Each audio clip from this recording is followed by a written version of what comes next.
क्या हार में क्या जीत में किंचित नहीं भयभीत में, क्या हार में क्या जीत में किंचित नहीं भयभीत में, कर्तव्य पथ पर जो भी मिले यह भी सही वह भी सही, वरदान मांगूंगा नहीं, वरदान मांगूंगा नहीं।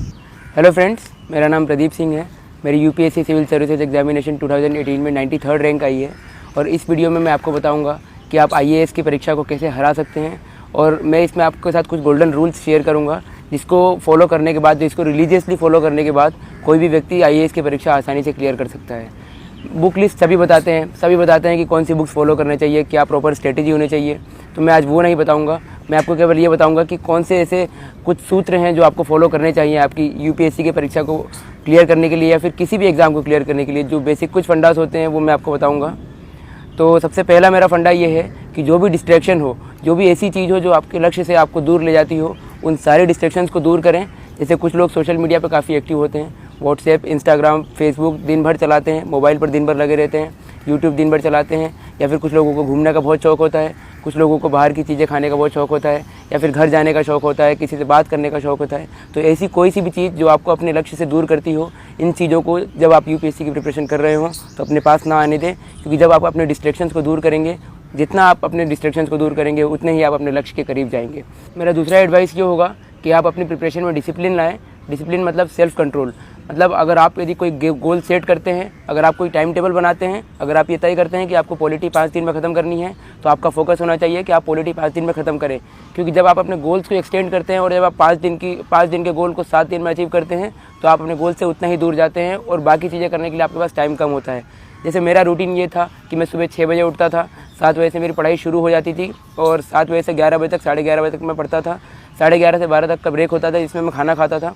फिर 12 बजे से 5 बजे तक मैं पढ़ता था। उसमें बीच में अगर मुझे नींद आती थी तो पावर नैप लेता था या फिर कभी कभी ज़्यादा भी सोता था, लेकिन थोड़ा सा गैप होता था वो आधे या 1 घंटे का।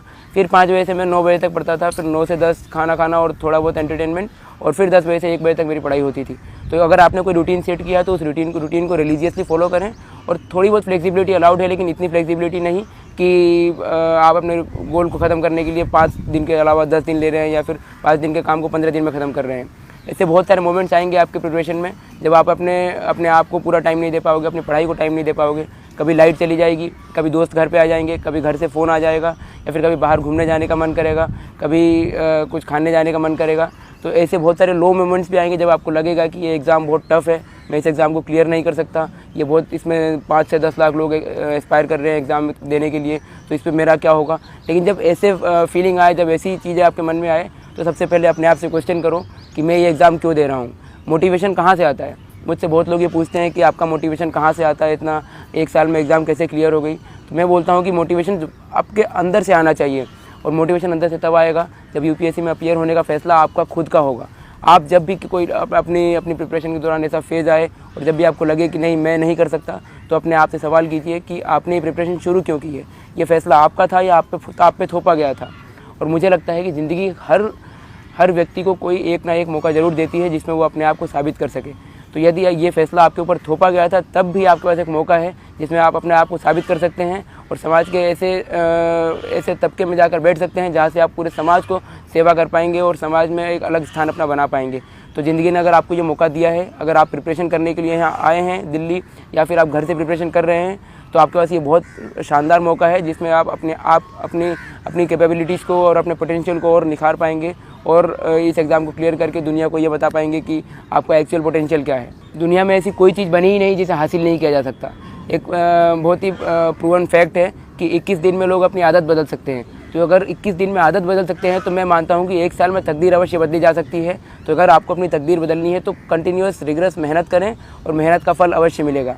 एक अप्रोच है तो है का मतलब ये कि अगर आपको सुबह उठना है तो उठना है, अगर आपको पढ़ना है तो पढ़ना है, अगर आपको अपनी बुक ख़त्म करनी है तो है, अगर आपको टेस्ट में अच्छे नंबर लाने हैं तो है का जो अप्रोच है कि अगर आपको करना है तो किसी भी तरह उस चीज़ को करना है। और ये अप्रोच अगर आप लाइफ में फॉलो करेंगे तो मुझे लगता है कि कोई भी एग्ज़ाम, यूपीएससी तो केवल एक एग्ज़ाम है, और ज़िंदगी की और भी जो परीक्षाएं होती हैं, जो रियल लाइफ की एग्ज़ाम्स होती हैं, उसको भी आप आसानी से क्लियर कर सकते हैं। अपनी प्रिपरेशन के दौरान स्टूडेंट्स एक गलती और ये करते हैं कि एक ही चीज़ को पढ़ने के लिए, एक ही चीज़ को करने के लिए वो कई सारे सोर्सेज का इस्तेमाल करते हैं। जैसे अगर पॉलिटी पढ़ना है तो वो पॉलिटी की एक बुक की जगह 3 या 4 बुक्स पढ़ेंगे। अगर इकोनॉमी पढ़नी है तो एक बुक की जगह 3 या 4 बुक्स पढ़ेंगे। अगर उनको टेस्ट सीरीज़ देना है तो एक कोचिंग की जगह 3 या 4 कोचिंग्स के टेस्ट देंगे। तो इससे मुझे लगता है कि ये अटर टाइम ऑफ वेस्ट है। तो अगर आपको अपना टाइम सेव करना है तो it's better that read 1 book multiple times rather than reading 10 books 1 time.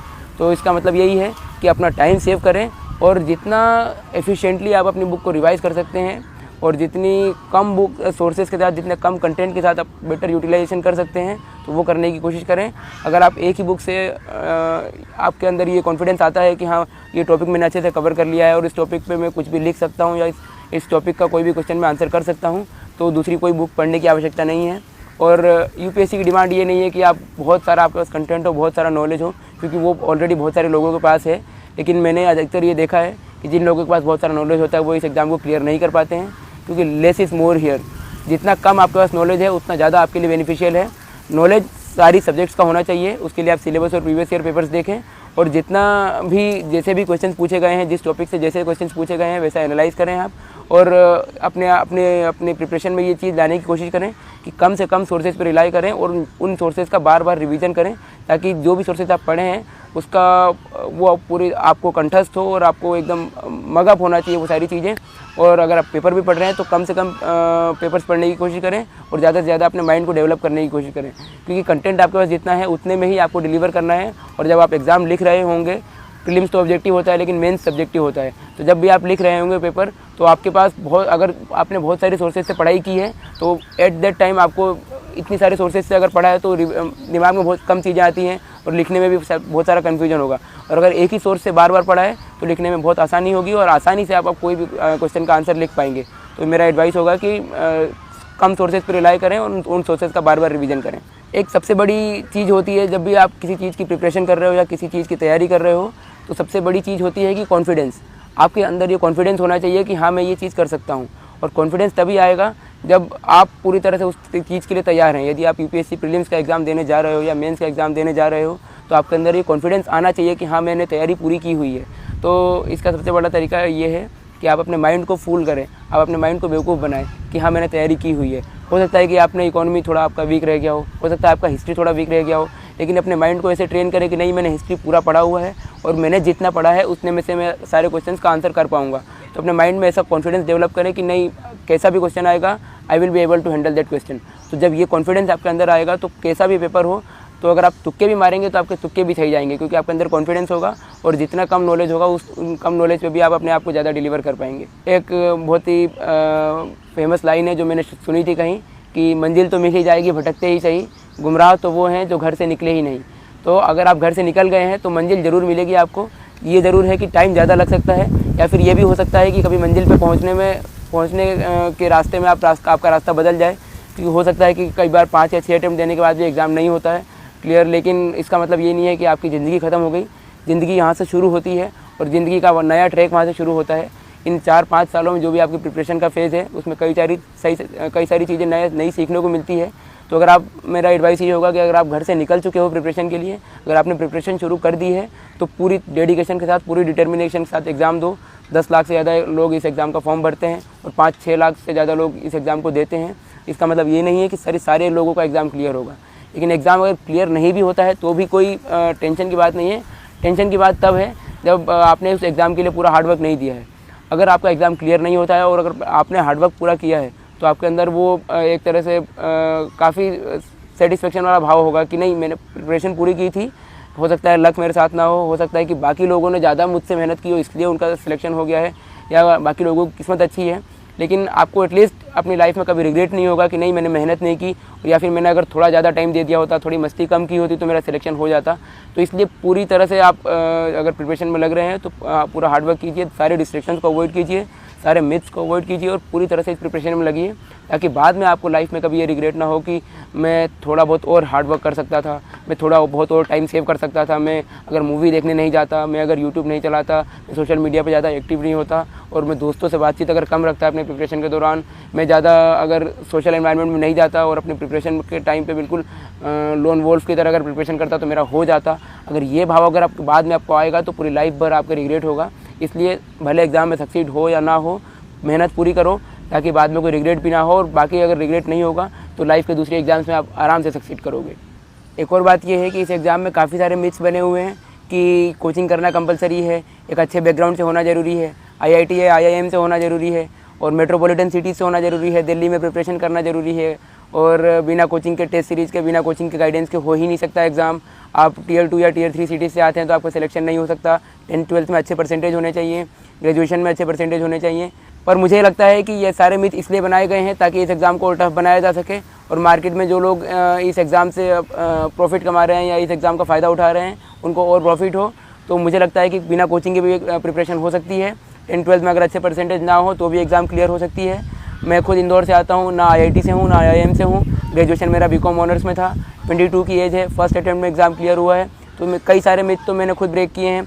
आप जो इस बार ऑल इंडिया रैंक 3rd हैं, जुनैद अहमद, उनका एग्जाम्पल देख सकते हैं कि उनके 10th और 12th में दोनों में अराउंड 60% थे। तो 60% यानी एक एवरेज स्टूडेंट। और यदि एक एवरेज स्टूडेंट का भी एग्ज़ाम क्लियर हो रहा है तो आप उनसे प्रेरणा ले सकते हो कि आप भी इस एग्ज़ाम को आसानी से क्लियर कर सकते हो। बस डिटर्मिनेशन चाहिए। इस एग्ज़ाम में ऐसा कोई डिमांड नहीं है कि आपको बहुत स्टूडियस होना है, बहुत लेबरियस होना है या फिर आपको बहुत ज़्यादा हार्ड वर्क करना है। हार्ड वर्क करना है लेकिन एक प्रॉपर डायरेक्शन में और बिना किसी डिस्ट्रैक्शन के। और आखिरी में मैं एक बाबर का एग्जांपल दूंगा आपको कि कैसे बाबर से आप एक प्रेरणा ले सकते हैं अपने लक्ष्य को हासिल करने के लिए। बाबर जब भी किसी युद्ध में जब किसी युद्ध होने वाला रहता था बाबर का, तो बाबर युद्ध में जाने से पहले युद्ध स्थल का पूरी तरह से मुआयना करता था और देखता था कि किस युद्ध स्थल में और किस बैटल फील्ड में उसको युद्ध करना है। जैसे इब्राहिम लोदी से जब उसका युद्ध हुआ तो उसके 2 या 3 दिन पहले वो युद्ध भूमि पर गया पानीपत के बैटल फील्ड में और वहाँ जाके उसने देखा कि पानीपत की मिट्टी कैसी है, पानीपत में कहाँ वो अपने तोपों को रखेगा, उसके जो घुड़सवार हैं वो किधर से आएंगे और दुश्मन की सेना किधर से आने वाली है, वहाँ कहाँ गड्ढे खोदे जा सकते हैं, कहाँ पानी का बहाव तेज़ किया जा सकता है।